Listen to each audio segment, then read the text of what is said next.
আসসালামু আলাইকুম।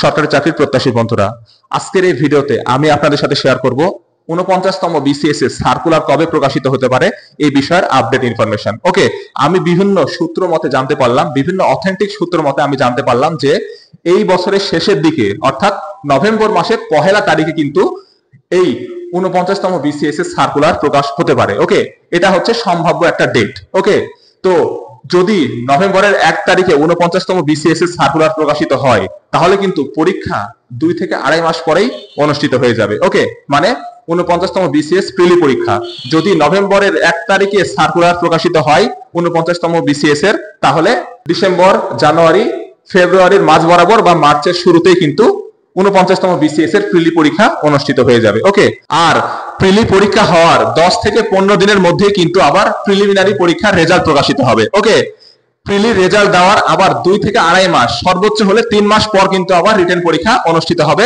৪৯তম বিসিএস এর। অর্থাৎ এবার থেকে পিএসসি চাচ্ছে ১ বছরের মধ্যে একেবারে সার্কুলার থেকে নিয়োগ পর্যন্ত সব যাতে কমপ্লিট করে ফেলতে পারে। ওকে, তো এটা আপনাদের কাছে কেমন লাগলো এই সংবাদটা অবশ্যই নিচে কমেন্ট বক্সে কমেন্ট করে জানাবেন। এখন থেকে আর বিসিএস পরীক্ষা সার্কুলার দেওয়ার পর থেকে আপনারা জাস্ট ১ বছরের মধ্যে কিন্তু প্রিলি পরীক্ষা হয়ে যাবে, রিটেন পরীক্ষা হয়ে যাবে, ভাইবা হয়ে যাবে, এমনকি আপনারা জয়েনিংও করে ফেলবেন। ওকে, তো আমার কাছে এই নিউজটা অনেক বেশি ভালো লেগেছে। ঠিক আছে, এই ৪৯তম বিসিএস থেকে কিন্তু এটা কার্যকর হয়ে যাবে। ঠিক আছে, তো আশা করি আপনারা বুঝতে পেরেছেন যে ৪৯তম বিসিএস এর সার্কুলার কবে হতে পারে।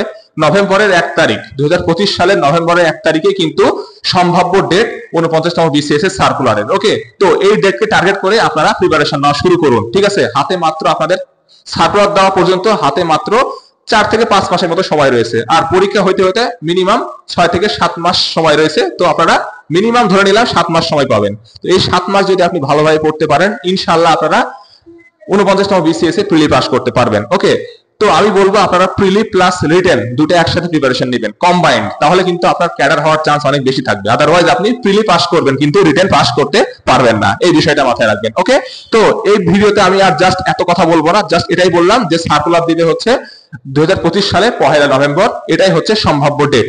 বিভিন্ন অথেন্টিক সূত্র মতে আমি জানতে পারলাম। এবার এখন থেকে আপনারা কি করবেন, ৮ থেকে ৯ ঘন্টা ডেইলি পড়াশোনা করবেন এই ৭ থেকে ৮টা মাস, তাহলে দেখবেন আপনি ইনশাআল্লাহ, যদি আপনার এটা ফার্স্ট বিসিএস হয় বা লাস্ট বিসিএস হয়, যে বিসিএসই হোক না কেন, আপনি যদি ডেইলি ৮ থেকে ৯ ঘন্টা পড়াশোনা করেন এই ৭টা মাস, তাহলে অবশ্যই আপনি প্রিলি পাস করবেন। আর যদি আপনি প্রিলি প্লাস রিটেন কম্বাইন্ড প্রিপারেশন নেন, তাহলে আপনাকে আরেকটু বেশি সময় দিতে হবে, তাহলে আপনার ক্যাডার হওয়ার চান্স অনেক বেশি থাকবে। ওকে, তো এই ছিল আজকের ভিডিওটি যদি ভালো লেগে থাকে আপনাদের কাছে, তাহলে অবশ্যই লাইক করবেন। আর এরকম government job related update information গুলো সবার আগে পেতে অবশ্যই আমাদের চ্যানেলটিকে সাবস্ক্রাইব করতে ভুলবেন না। আর আমার সাথে সরাসরি কন্ট্যাক্ট করতে চাইলে আপনারা আমার ফেসবুক পেজে ফলো করতে পারেন, আমার পেজের লিংক আমি নিচে ডেসক্রিপশন বক্সে দিয়ে দিব। ওকে, তো আজকে আসি, দেখা হবে নেক্সট ভিডিওতে। আপনাদের সকলের জন্য রইল শুভকামনা। আসসালামু আলাইকুম।